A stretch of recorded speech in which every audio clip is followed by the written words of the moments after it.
Hi, welcome back once again to another riveting episode of the Elvis Conspiracy Theory, where we're looking at the life and the death and the life of Elvis Presley.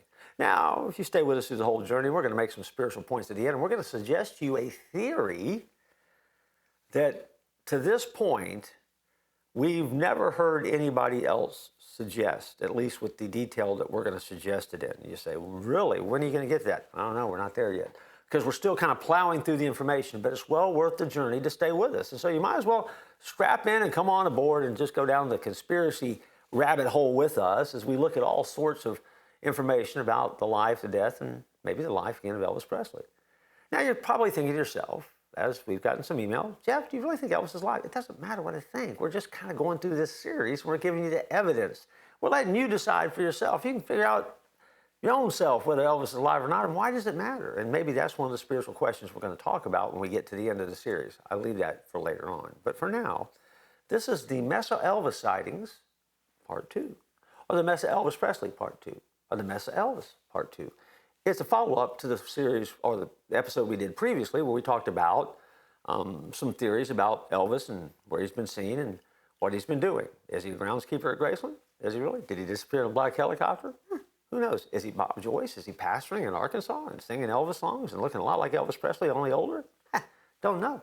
Did he do his own daughter's funeral? Who knows? That was all in the previous episode. And so if you missed it, what are you watching this one for? Go back and watch the other one first.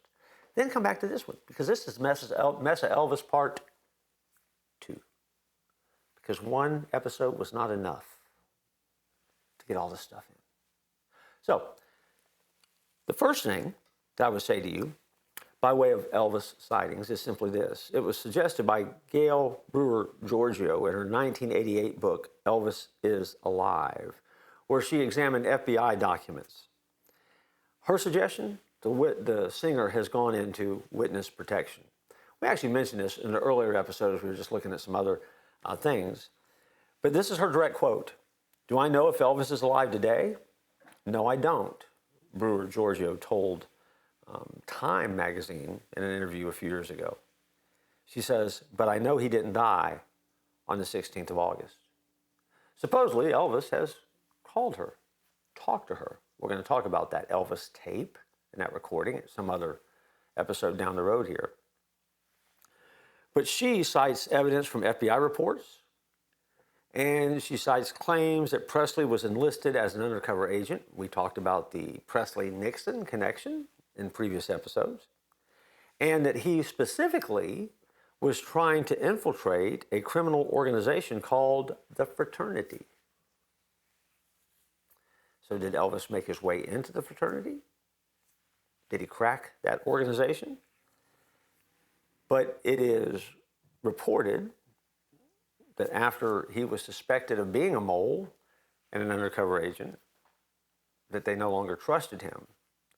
And as a result, to get away from the mob, Elvis Presley faked his own death and disappeared.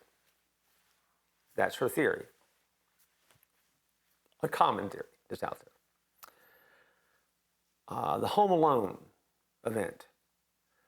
You say, what is that? Isn't that movie with Macaulay Culkin? Yes, that's what I'm talking about.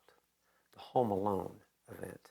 You say, what is that, Jeff? Well, another bizarre theory suggests that the King was a background extra in the classic movie Home Alone, which was released 13 years after his death. A scene midway through the film shows Catherine O'Hara's character arguing with an airline employee in a bid to return her son, whom she had accidentally left at home on his own.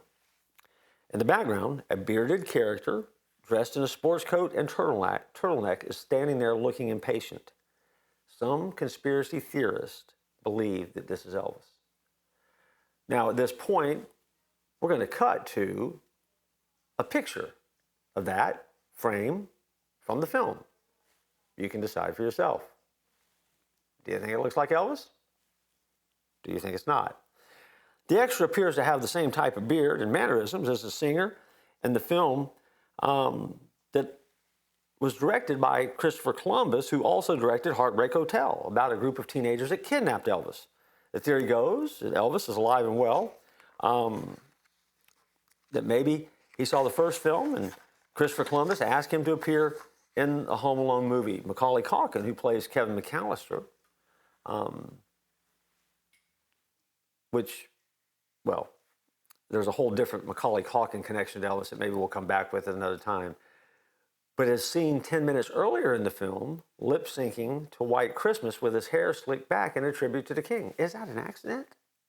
Conspiracy theorists say, would Macaulay Culkin be acting like Elvis when Elvis is going to show up later in the film? They say, of course he would, because this is all an inside tribute to the king. And he is letting people know that he's okay and he's alive. Is it true? I don't know. Go back and watch Home Alone for yourself and you decide. There is a South American connection. There are reports that the day after Elvis's death, a lookalike was spotted at Memphis buying and using a one-way ticket to Buenos Aires, Argentina. Reportedly, the man looked like the pop star and gave the name of John Burroughs, an alias that Elvis used a number of times when people would book hotels for him, when he would check in, when he would travel incognito. John Burroughs was a name that is synonymous with Elvis Presley. That was his incognito name. And so did he go to South America? People at the airport say he did. And then there's one more. One more that is worth an entire episode of the Elvis Conspiracy. What? I'm talking about the famous pool house photo, of course. Never heard of it? Then join us next time for our next edition of the Elvis Conspiracy as we look at the pool house photo. I look forward to seeing you then.